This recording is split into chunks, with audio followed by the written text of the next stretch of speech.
Hello, everybody. So today I want to talk about Sizewell C in particular. I'm not going to talk about the recent deal between the UK and America about the SMRs, the fact that the UK and the United States are going to cooperate on SMRs. I want to talk about Sizewell C today. And the reason why was that back when the news dropped that they were finally giving the go ahead to build Sizewell C, I saw the price of this nuclear power station like 39 billion pounds, and I was really downbeat about this. Now the reason for that was because I was depressed at the moment, very depressed, um, and I couldn't really process what was going on here. Let's just have a look. I mean, over here you can see a concept drawing of the new situation, how these EPRs are going to look like in, is it Somerset? No, it's not Somerset. At least it's right across the North Sea from where I live, actually. So this is going to be our next door neighbor. And the interesting bit about this is what they are saying is pretty pretty important. They basically say that Sizewell C will provide clean and reliable energy for about 6 million homes. I mean, this is just the key takeaway. Two big EPRs, each 1630 megawatts, are going to deliver power like no tomorrow. There's no other energy technology that will deliver as much power as they do for the footprint that they have. There's 10,000 jobs involved here. There's 1,500 apprenticeships involved here. The annual revenue for about 3,500 British companies in nearly every constituency across the UK will increase. So basically, what this means is that that a lot of companies in the UK are going to be involved with keeping this plant running, right?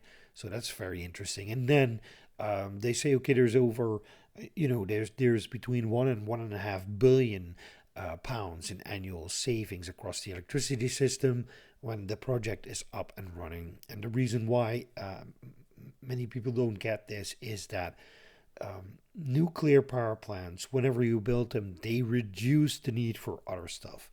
And this other stuff individually may be cheaper than the nuclear power plant, but if you aggregate all this stuff that you need in order to get the same result as the nuclear power plant would do, that actually basically negates the whole premise that cheap electricity sources provide cheap energy. Now, the thing that really, the thing that really was hurting my brain when it happened was that I heard that this thing was going to cost like 50 billion pounds, right? First, what we're going to do is I'm going to give you a little look on the map before we go and talk about the cost, because I prepared an Excel sheet. This was basically a sanity check for myself to see whether my gut feeling was right, and I'll give you a little hint. My gut feeling was wrong, so I'm glad about that. So first of all, Sizewell C, where is it? So over here you see a map of the United Kingdom. It is a map that I've drawn myself. The yellow spots that you see, those are large conglomerations, cityscapes, basically places where there is a contiguous, contiguous chain of towns and cities that form a larger, I wouldn't say metropolitan area, but at least a larger city area. So Sizewell C, right? I live over here in the Netherlands, right over here. It's in the boondocks, over here's Amsterdam. I live pretty far away from Amsterdam. I believe that somebody from Groningen is, might be quicker in Amsterdam than I would be. Not much difference. But in any case, over here is our little nuclear power plant, and then this is the North Sea over here. This is the channel. You're getting a little geography lesson as well if you if you don't know where all this stuff is. And over here, this blue marker over here, that's Sizewell, right? So when I visited Sizewell with two of my two great friends, Jeremy Gordon and Andy Kay, And, I made some drone shots of this power plant. Now, I'm not going to share them today, maybe one day, but not today. So over here, you can see Sizewell. This over here is Sizewell A, this small building over here. And then over here, you have Sizewell B. And as you can see, there's a cute spherical circular shape there. This is the only operational pressurized water reactor in Great Britain at this moment. The visitor center is, let's see, because we've been to the visitor center. You drive up here, and then let's see. I believe that this is it. No, that's not it. You drove over here. You get to park over here somewhere, and then the visitor center is. Is it even on the map? I don't know. Doesn't look like it's on the map because there are loads of kids. This is the visitor center over here. So this is the visitor center, I believe. That's the place where you can actually you can walk in. You can see all sorts of is it a maquette in English? I don't know. Models. You can see a model of the nuclear power plant. You can see, it's one of those cut open models where you can look inside and you can see the reactor, and you can see the piping, and you can see the steam generators and everything. Very interesting stuff. Very interesting stuff. But the reason why we're looking at this right now is because of Sizewell C. So Sizewell C is going to be built over here in this purple area. But the trouble with these EPRs is that for some reason these construction projects are so elaborate. First of all, it's the biggest earth-moving business you've ever seen in your life. I mean, if you look at Hinkley Point C, which we will do in a minute, you can see that it's quite similar to what happened there. And also, there's so much stuff going in, and there's so much things that need to be managed that you need a lot of space to manage all of this. So there's going to be two EPRs basically in this square over here, what you can see right now. And then over here, you see, I mean, this is like many times, 3, 4, maybe even 5 times the area that is needed for the reactors themselves, which they are right now basically preparing to, hold all the facilities, hold all these buildings, hold all these parts that are eventually going to come together into this nuclear power plant that will be built here. Now, one of the things that I find very peculiar, well, it's not peculiar, but what you can see is I don't believe that there's a rocky underground over here. I believe there may be some chalk underneath, but that's not really the stuff that you want to build a nuclear reactor on. So you need to move a lot of dirt, you need to move a lot of sand in order to, get down to a level where you can actually lay a base mat, which needs these pylons that get driven deep into the ground in order to make sure that it is basically secure to the ground. It's an enormous undertaking. But I'm happy that they were building it. And I think that we need many more, but they still need to become more cheaper than this one is compared to Sizewell C. So let's go to Sizewell C. Hinkley Point C. So Hinkley Point C is over here, right? So many people don't realize that, there were more reactors there before Hinkley Point C was realized. So over here you have Hinkley Point A. Then you have Hinkley Point B. I believe that these were 2 reactors. These were 2 reactors. And now they're getting 2 new reactors as well. And as you can see, I mean, you can see from the scale of these reactors and their buildings and everything that belongs to them are much bigger than these old gas-cooled reactors that are present here today. I don't know if they are still operational. I don't believe so. I believe that all the reactors at the Sizewell location have been shut down. So none of them are operational anymore.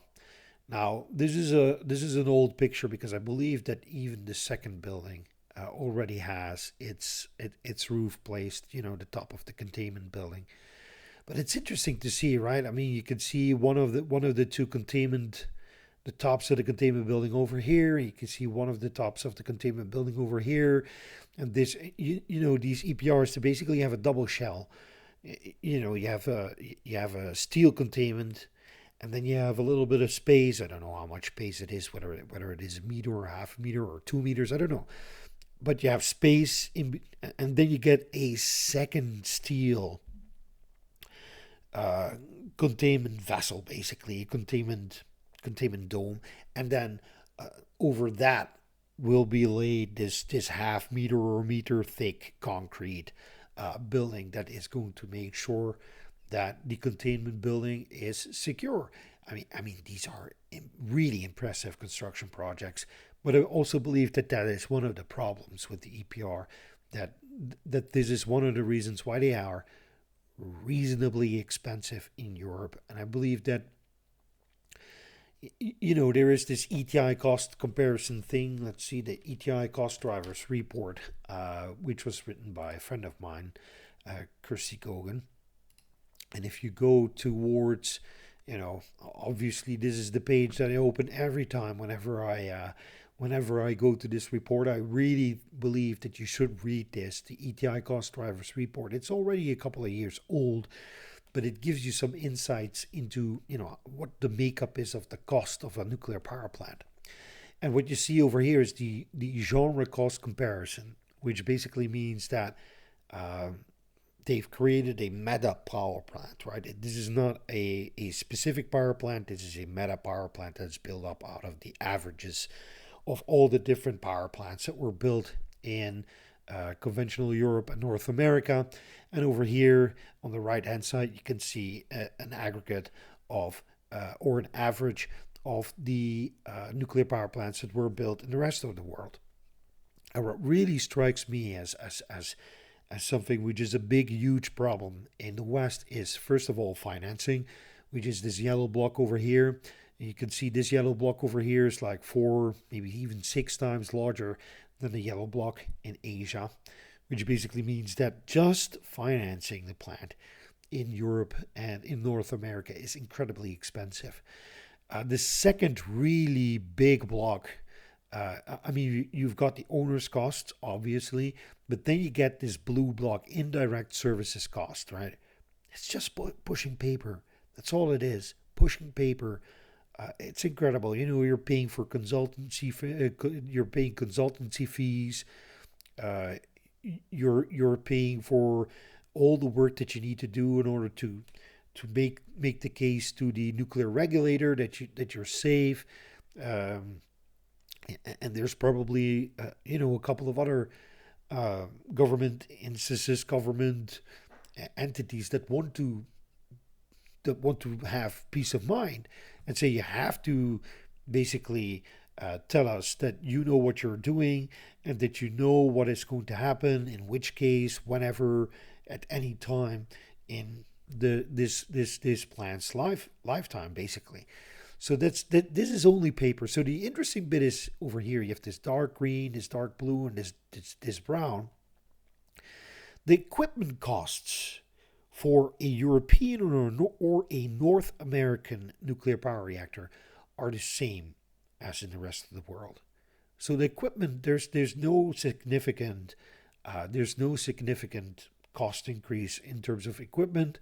Sure, the materials over here will be slightly more expensive because of labor costs, because the cost for transporting these goods is higher than they are in Asia. But then over here you have this green, the direct construction cost, the labor. That's basically the hours, that people spend on this construction that have to be paid. If your construction time is longer than the construction time in Asia, that's the first penalty that you have to bear. And then the second penalty is our labor costs are also higher. So we really need to become much better at building these things, because otherwise, what keeps happening is that we basically cannot compete with Asia in this arena, and this is the best energy source that we have. So if this is the best that we can do, we're in trouble. Now there's also a little bit of good news here. So what I've done is I've taken all the costs that were basically the construction costs over here, 41, 47.9 billion and 24 prices. I basically took all the costs that were mentioned over here and I've put them into an Excel sheet. So what I've done is, so what you need to do in order to make a real comparison is, first of all, you have to look at when these costs were communicated. It's very important because there's inflationary pressure here, and the price that was communicated in 2023 or in 2024 should not be compared to the cost for a nuclear power plant which was announced in 2025. And the reason for that is the inflationary pressure that we're seeing today is slightly higher than it was like 10 years ago or something. So the value of our money is going down, which means that you need to pay more for these reactors. But it doesn't necessarily mean that if you equate the money that you spent in 2024 with the money that you spend in 2025, that's necessarily worse, right? So what I've done is what you do, you normalize everything. You know that Hinkley Point C is 2 units. You know that the total projected cost for this power plant is 74.9 billion pounds, right? That's what you see over here. So what you do is you break it down to the cost per unit, which is 23.95 billion pounds per unit. This price was reported in 2024. Then you're going to normalize the currency, which means that because we have euros, we have dollars, and we have pounds. Sorry. So you need to pick one. So I picked the dollars. So the cost per unit went from 23.95 pounds to 32.2 US dollars. And then you need to correct for inflation, right? So then what you get is this graph over here. I believe that Taishan, 8.19 billion US dollars, is a pretty good proposition. If we would ever make it down to that level, that would be great. But what you can see over here is that Olkiluoto wasn't really that expensive with 13.34 US dollars in today's money. Flamanville, I mean, even that is something that you can defend, 16.49 US dollars billion, right? Then Sizewell, so the difference, I thought that Sizewell was being advertised as being more expensive than it really is. So Sizewell C is obviously the most expensive nuclear power plant ever built. It's more expensive than Vogel. Some people claim that Vogel would be the most expensive nuclear power plant ever built, but still Hinkley Point C. And I really hope that this will remain the most expensive nuclear power plant ever built, because that means that we are doing better with each subsequent build that we are going to do.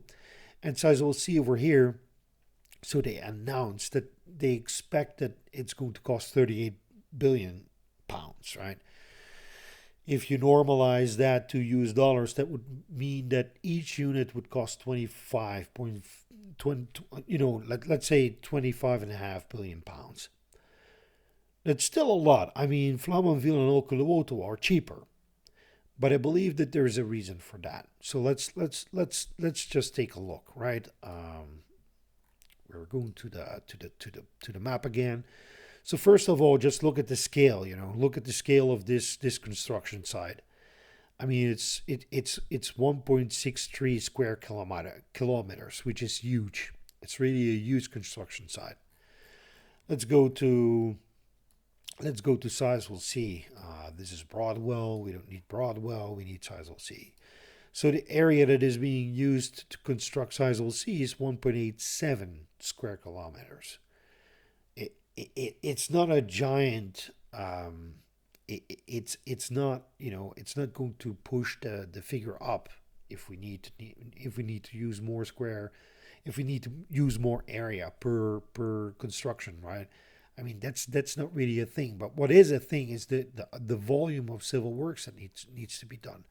And I'm talking about the civil works specifically on the site that is going to be the new home of these nuclear power plants. So at this moment, this is still not very I mean, it doesn't look like the civil works that have been done here are really impactful, right? Obviously, land has been denuded, and they have dug up some stuff, and they've built some roads, and all that kind of stuff.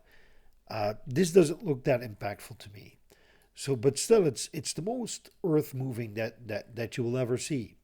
Now, if we go to Olkiluoto over here, you can see a striking difference. And the striking difference here is that if we take the entire area, which also includes two other nuclear power plants, so Olkiluoto 1 and 2, plus their parking spaces, there's lots of woods here. So I've been very liberal with my space units here. And this is 1.8, this is also almost 2 square kilometers, right? Now, the thing that makes Olkiluoto interesting for me is I believe that Olkiluoto 2 is cheaper because it is built on rock. It is not built on sand or on chalk, it's built on rock. So the civil works here is blasting rock out of the way and hammering rock out of the way and making sure that you make a smooth surface which can hold your base plate, your base mat, basically. But I do think that this makes construction easier.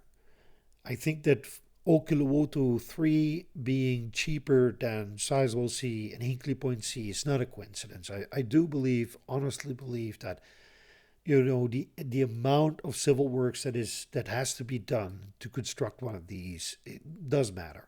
It does matter. So this brings us to Flamanville 3, for instance, and we see the same thing. We see the same thing, right? Now, I don't know why the French do this. They blur out their nuclear power plants. I think it's silly. But if I take this area, right, there's two other nuclear power plants over here. Basically, the precursors to the EPR.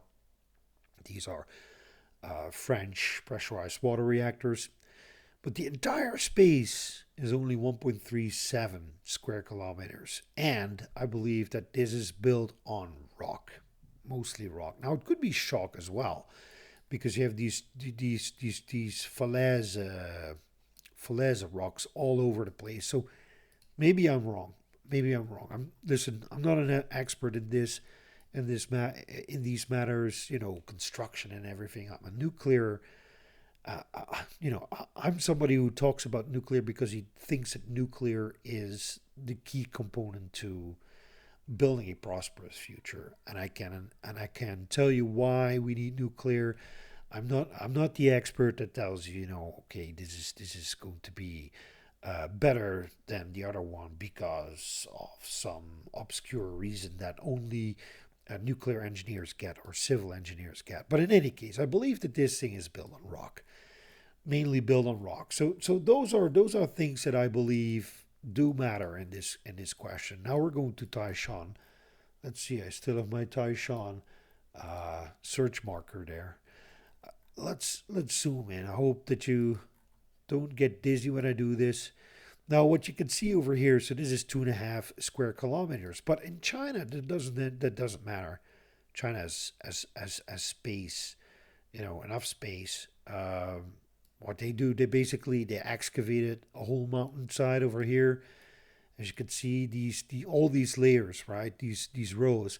That's where they have excavated a part of a mountain away, basically, rock, hill. So Taishan, I believe that Taishan is built on rock as well. These had some problems with their fuel pins. They were leaking fission products for some reason. Probably, I can't remember exactly what it was. I believe that was a manufacturing error that they basically made a mistake while manufacturing these things. Now this is interesting. These three buildings over here. I believe that in France they have something similar, but with a slightly more fancy roof. Yeah, I mean, Taishan, apart from the fuel pins, they were operating, and they built these things for, let's see, what is it, 8.19 billion euros per unit, which is really cheap. It's really cheap, and maybe this might not be the lowest that we can get. Let's say that Olkiluoto is the lowest that we can get. Then we could build 100 of these. for the foreseeable future. Let's say that we need 100 of these until 2050. What many people don't realize is that building 50 of these is still a drop in the bucket when we're talking about the total energy consumption of mankind. So building 50 or 100 of these, I think that is really necessary. But the problem is at this price point, even at this price, at these two price points, the price point of the English Cs, following suit is not a good proposition, right? I mean, let's look at my own country right now. So let's zoom out again. We're zooming out. We're flying across the world. So this is my country. I live in the Netherlands, and I believe that if we would build 20 gigawatts of nuclear power plants tomorrow, then we would be, our electricity production would be decarbonized. Our current electricity production. I'm not talking about electricity production of 2050, because we're in the process of electrifying a lot of stuff, our cars, the way we heat our homes, all that kind of stuff, factories. So over here you have Tata Steel, right? Tata Steel, which is a large steel factory, and the government and Tata just announced that they were going to put, in the order of 6 billion euros into basically trying to make this work electrically rather than with coal and gas. I don't know if this is going to work, but if they really want to electrify Tata Steel, then it would stand to reason if they would say, okay, uh, let's build a couple of EPRs over here. You know, let's build them into the sea or do something like that. I mean, there isn't much space here in this region. And it would be foolish to think that you could power, you know, one of the only and the biggest steel production facility in the Netherlands with just windmills. It's just not going to happen. So if you would want to power this using nuclear, you would have to do something with this space over here, basically, which we've done, by the way. Some people say, "Oh, you can't build out in the sea." You were saying, I mean, look, all of this used to be sea, and we're planning 2 EPRs somewhere around here right now. The Dutch are going to do it. We are going to build EPRs on a piece of land that used to be sea. This is something that we do. But in any case, the UK, they have their Sizewell C, they have their Hinkley Point C. The problem with the EPR is its cost. The problem with the AP1000 is also its cost. However, if I were the Netherlands, and the Netherlands is currently talking to Westinghouse, talking to the Americans, and talking to EDF and talking to the French, I would seriously consider getting this AP1000 instead of the EPR. Simply because the AP1000 looks to be more streamlined to me. Right? It's more streamlined, it's cheaper, probably faster to build. I'm not entirely sure of that, but I do think that it's faster to build. And I would also like to ask the Americans or people who work at Westinghouse or whomever whether it would be possible to do a 1400 megawatt version. I mean, the Chinese have done it. They have their CAP 1400. I mean, increase the volume. You don't need to completely overhaul every system in the thing. But in any case, I think that would be a great idea.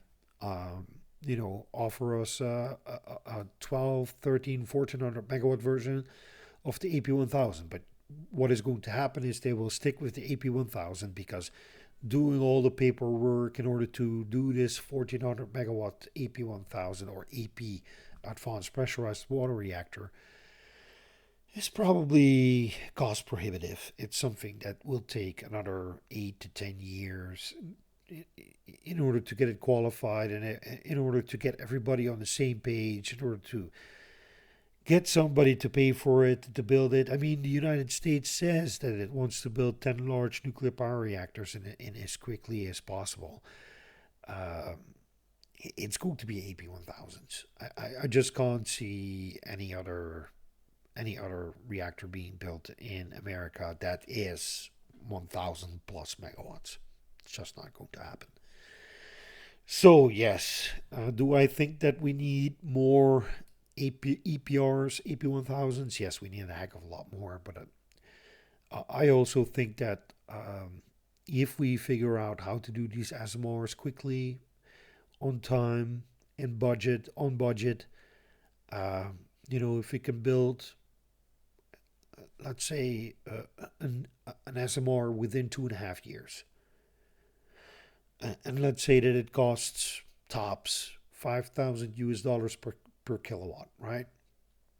If we could manage that, then I think that first of all, those vendors who want to sell large reactors really need to reevaluate how they take care of this business, because they really need to reinvent themselves in order to push out a cheaper product.